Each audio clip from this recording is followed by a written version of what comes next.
ನಮಸ್ಕಾರ ಎಲ್ಲರಿಗೂ, welcome back to my vlogs.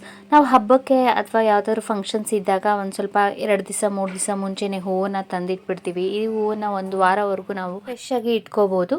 ನಾವು ಈ ರೀತಿ ಹಾರ ಕೋಸ್ಕೋಬೋದು. ಹೊರಗಡೆಯಿಂದ ದಿಂಡುಗಳು ತರೋದಕ್ಕಿಂತ ದಿಂಡು ಥರನೇ ಮನೆಯಲ್ಲೇ ಈಸಿಯಾಗಿ ಕನಕಾಂಬರ ಹೂವನ್ನು ಕಟ್ಟಕ್ಕೆ ಬರದೇ ಇರೋರು ಸಹ ನಾವು ಆ ದಿಂಡನ್ನು ಮಾಡ್ಕೋಬೋದು. ಸ್ಟಾರ್ಟಿಂಗ್ ನಾನಿಲ್ಲಿ ಶಾಮಂತಿಗೆ ಹೂವಿಂದು ಕಡ್ಡಿ ಬರುತ್ತಲ್ಲ, ಆ ಕಡ್ಡಿ ಅಥವಾ ರೋಸ್ ಹೂವಿನ ಕಡ್ಡಿ ತೊಗೊಂಡು ದಾರ ತೊಗೊಂಡು ಈ ರೀತಿ ಕಟ್ಕೋತಾ ಇದ್ದೀನಿ. ಮತ್ತು ಒಂದು 2 ಸರಿ ಈ ರೀತಿ ಕನಕಾಂಬರ ಹೂವನ್ನು ಜೋಡಿಸ್ಕೊಂಡು ನಾವು ಕಟ್ಕೋಬೇಕು. ಕಟ್ಕೊಂಡಿದ್ದಾದಮೇಲೆ ನಾನಿಲ್ಲಿ ದಾರನ ಸೂಜಿಗೆ ಹಾಕ್ಕೊಂಡಿದ್ದೀನಿ.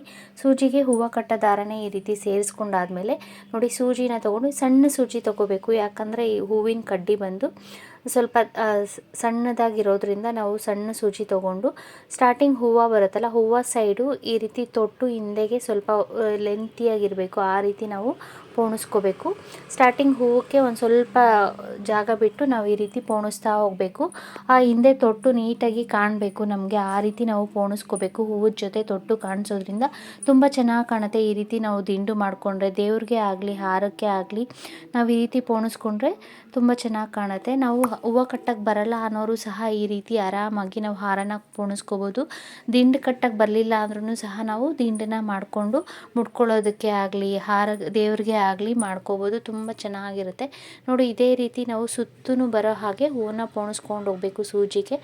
ಸ್ಟಾರ್ಟಿಂಗ್ ನಾವು ಯಾವ ಅಳತೆನಲ್ಲಿ ಹೂವನ್ನು ಪೋಣಿಸ್ಕೋತೀವೋ ಸೂಜಿಗೆ, ಅದೇ ರೀತಿ ನಾವು ಪೋಣಿಸ್ಕೋತಾ ಹೋಗಬೇಕು. ಇದು ಒಂದು ಸ್ವಲ್ಪ ಟೈಮ್ ತೊಗೊಳುತ್ತೆ ನಾವು ದಿಂಡು ಮಾಡ್ಕೊಳ್ಳೋದಕ್ಕೆ ಆಗಲಿ ಹಾರ ಮಾಡ್ಕೊಳ್ಳೋದಕ್ಕೆ ಆಗಲಿ. ಯಾಕಂದರೆ ಕನಕಾಂಬರ ಹೂವು ಆಗಿರೋದ್ರಿಂದ ಅದ್ರ ತೊಟ್ಟು ಬಂದು ತುಂಬ ಸಣ್ಣಕ್ಕಿರುತ್ತಲ್ವ, ಸೊ ನಿಧಾನಕ್ಕೆ ಸೇರಿಸ್ಕೋಬೇಕಾಗುತ್ತೆ. ಸಣ್ಣ ಸೂಜಿ ತೊಗೊಂಡು ಫಸ್ಟು ನೋಡಿ ಈ ರೀತಿ ಕೈಯಲ್ಲಿ ಹಿಡ್ಕೊಂಡ್ಬಿಟ್ಟು ಸೂಜಿನ ನಾವು ಇದೇ ರೀತಿ ಹೂವನ್ನು ಸುತ್ತು ಬರೋ ಹಾಗೆ ಪೋಣಿಸ್ಕೋತಾ ಹೋಗಬೇಕು. ನಾನು ಕನಕಾಂಬರ ಹೂವು ತೊಗೊಂಡಿರೋದು ಸ್ವಲ್ಪ ಉದ್ದ ಇಲ್ಲ, ಸ್ವಲ್ಪ ಲೆಂತ್ ಕಮ್ಮಿ ಇರೋದ್ರಿಂದ ನಮ್ಗೆ ಅಷ್ಟೊಂದು ತೊಟ್ಟು ಕಾಣಿಸಲ್ಲ. ಸ್ವಲ್ಪ ಉದ್ದುದ್ದಕ್ಕಿರೋ ಹೂವು ಆದರೆ ನಮಗೆ ತೊಟ್ಟು ಹಿಂದೆ ಅದು ಪೋಣಿಸಿದಾಗ ತುಂಬ ಚೆನ್ನಾಗಿ ಕಾಣುತ್ತೆ ನೋಡಿ. ಈ ರೀತಿ ಸೂಜಿಗೆ ಫುಲ್ಲು ಪೋಣಿಸ್ಕೊಂಡಾದ್ಮೇಲೆ ದಾರದೊಳಗಡೆ ಎಳ್ಕೋಬೇಕು. ನಾವು ಸ್ಟಾರ್ಟಿಂಗು ಶಾಮಂತಿಗೆ ಕಡ್ಡಿ ಆಗಲಿ ಅಥವಾ ರೋಸಿನ ಕಡ್ಡಿ ಆಗಲಿ ಕಟ್ಟೋದ್ರಿಂದ ನಾವು ಅದನ್ನು ದೇವ್ರ ಫೋಟೋಗೆ ಹಾಕಿದಾಗಲೂ ಸಹ ಆರಾಮಾಗಿ ಹಾರ ಥರ ಕಡ್ಡಿನ ಸೇರಿಸ್ಬಿಟ್ರೆ ಸಾಕು, ನಾವು ದೇವ್ರಿಗೆ ಹಾಕ್ಕೋಬೋದು. ಮುಟ್ಕೊಳ್ಬೇಕಾದ್ರೂ ಸಹ ಈಸಿಯಾಗಿ ಮುಟ್ಕೋಬೋದು.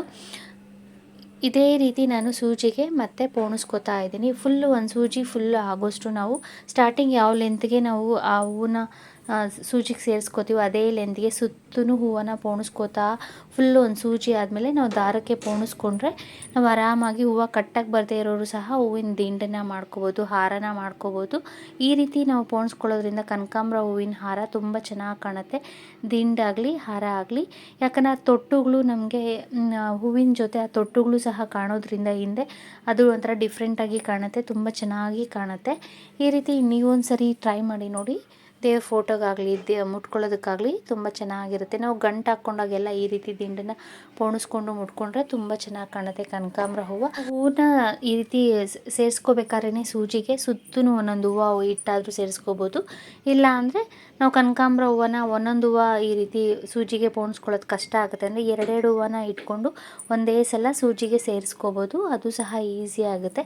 ನಾವು ಈ ರೀತಿ ಒಂದೇ ಸೈಡ್ ಸೇರಿಸ್ಕೊಂಡಾದ್ಮೇಲೆ ದಾರಕ್ಕೆ ಸೇರಿಸ್ಕೊಳ್ಳುವಾಗ ಹೂವನ್ನ ನೀಟಾಗಿ ಸುತ್ತೂ ತಿರುಗಿಸ್ಕೋಬೋದು. ಆ ರೀತಿ ಆದರೂ ಮಾಡ್ಬೋದು.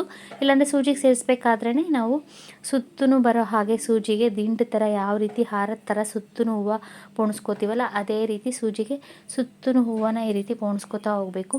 ಇದ್ರ ಕಡ್ಡಿ ಹೂವಿನ ತೊಟ್ಟು ಬಂದು ತುಂಬ ಸಣ್ಣ ಇರೋದ್ರಿಂದ ನೋಡಿಕೊಂಡು ನಾವು ಕರೆಕ್ಟಾಗಿ ಆ ತೊಟ್ಟಿಗೆ ಸೆಂಟರ್ಗೆ ಸೇರಿಸ್ಕೋಬೇಕು, ಆ ಸೂಜಿ ಸೆಂಟರ್ಗೆ. ಇಲ್ಲಾಂದರೆ ಅದು ಹೂವು ಉದುರೋಗ್ಬಿಡುತ್ತೆ. ಇದೇ ರೀತಿ ನಾನು ಒಂದು ದಿಂಡಿಗೆ ಬೇಕಾದಷ್ಟು ಉದ್ದನ ನಾನು ಪೋಣಿಸ್ಕೋತಾ ಇದ್ದೀನಿ. ಇದು ಸ್ವಲ್ಪ ಟೈಮ್ ತೊಗೊಳುತ್ತೆ ನೋಡಿ. ಸೂಜಿಗೆ ಈ ರೀತಿ ಸೇರಿಸ್ಕೊಂಡಾದ್ಮೇಲೆ ಈ ರೀತಿ ದಾರದೊಳಗಡೆ ಎಳ್ಕೋಬೇಕು ನೋಡಿ. ಆ ಹೂವಿನ ತೊಟ್ಟು ಹಿಂದೆಗೆ ಹೂವಿನ ಜೊತೆ ಕಾಣಿಸೋದ್ರಿಂದ ತುಂಬ ಚೆನ್ನಾಗಿ ಕಾಣುತ್ತೆ ದಿಂಡು. ಸೊ ಇದೇ ರೀತಿ ನಾನು ಮತ್ತೆ ಪೋಣಿಸ್ಕೊಂಡು ದಾರದೊಳಗಡೆ ಹಾಕ್ಕೋತಾ ಇದ್ದೀನಿ.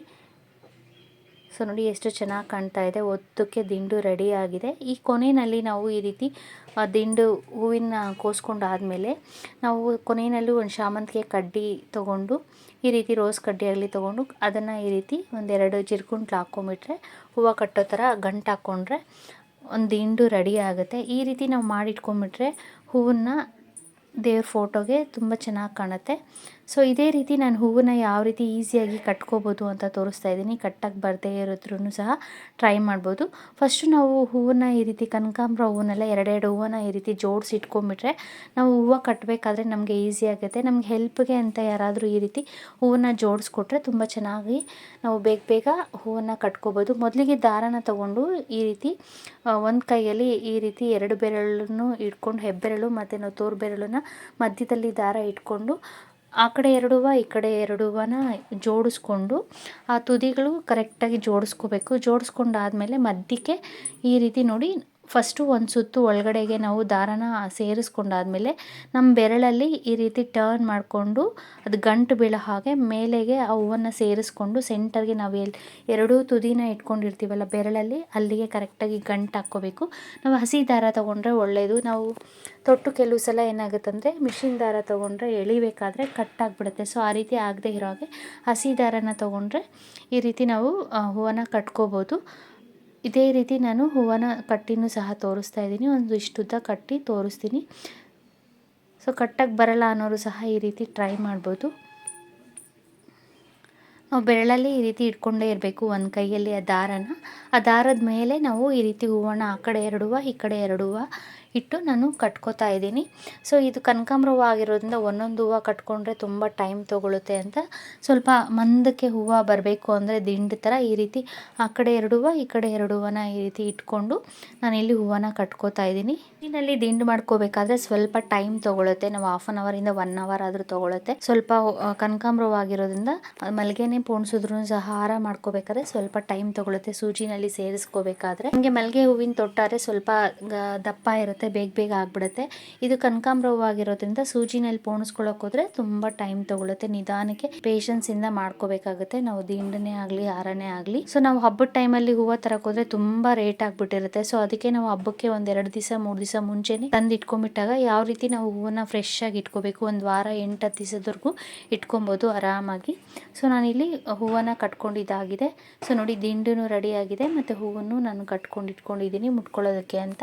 ಈ ರೀತಿ ಒಂದು ಬಾಕ್ಸಲ್ಲಿ ಸ್ಟೀಲ್ ಬಾಕ್ಸ್ ತಗೊಂಡು ಅದ್ರ ಕೆಳಗಡೆಗೆ ನಾವು ಬೇಕು ಅಂದರೆ ಒಂದು ಟಿಶ್ಯೂ ಪೇಪರ್ ಅಥವಾ ಪೇಪರ್ನ ಹಾಕೋಬಹುದು. ಹೂವನ್ನ ಪ್ರೆಸ್ ಮಾಡಬಾರ್ದು. ತುಂಬ ಪ್ರೆಸ್ ಮಾಡಿದ್ರೆ ಅದು ಪ್ರೆಸ್ ಆಗಿಬಿಟ್ಟು ಹೂವು ಎಲ್ಲ ಒಂಥರ ಆಗ್ಬಿಡುತ್ತೆ. ಸೊ ಆ ರೀತಿ ಆಗದೆ ಇರೋ ಹಾಗೆ ಸ್ಪೇಸ್ ಇರಬೇಕು ಹೂವು ಇಡೋದಕ್ಕೆ. ಆ ರೀತಿ ಬಾಕ್ಸಲ್ಲಿ ಹಾಕ್ಬಿಟ್ಟು ಮಧ್ಯೆ ಈ ರೀತಿ ನ್ಯೂಸ್ ಪೇಪರ್ ಅಥವಾ ಟಿಶ್ಯೂ ಪೇಪರ್ನ ಕಟ್ ಮಾಡಿ ಹಾಕಿಟ್ಬಿಟ್ರೆ ಈ ರೀತಿ ಬಾಕ್ಸಲ್ಲಿ ಹಾಕಿ ಲಿಡ್ ಕ್ಲೋಸ್ ಮಾಡಿಬಿಟ್ಟು ನಾವು 7ರಿಂದ 8 ದಿವಸದವರೆಗೂ ಫ್ರಿಜ್ಜಲ್ಲಿ ಸ್ಟೋರ್ ಮಾಡಿ ಇಟ್ಕೋಬಹುದು. ಅಲ್ಲಿ ಪೇಪರ್ ಹಾಕಿರೋದ್ರಿಂದ ಹೂವಲ್ಲಿ ಬರೋ ಆ ತೇವಾಂಶನೆಲ್ಲ ಹೀರ್ಕೊಳ್ಳುತ್ತೆ. ಸೊ ಹೂವು 7-8 ದಿವಸ ಇಟ್ಟರು ಫ್ರೆಶ್ ಆಗಿ ತುಂಬ ಚೆನ್ನಾಗಿರುತ್ತೆ ಕನಕಾಂಬರಿ ಹೂವು. ನೆಕ್ಸ್ಟ್ ಡೇನೇ ಯೂಸ್ ಮಾಡ್ತಾ ಇರೋದ್ರಿಂದ ಬಾಕ್ಸಲ್ಲಿ ಹಾಕಿ ಸ್ವಲ್ಪ ನೀರು ಚಿಮ್ಸಿ ಇಟ್ಟಿದೆ. ನೋಡಿ ನೆಕ್ಸ್ಟ್ ಡೇ ಮಾರ್ನಿಂಗ್ ತೋರಿಸ್ತಾ ಇದ್ದೀನಿ. ಹೂವು ಫ್ರೆಶ್ ಆಗಿ ಇದೆ. ಬಿಡಿ ಹೂವನ್ನಾದ್ರೂ ನಾವು ಇದೇ ರೀತಿ ಸ್ಟೋರ್ ಮಾಡಿ ಇಟ್ಕೋಬಹುದು.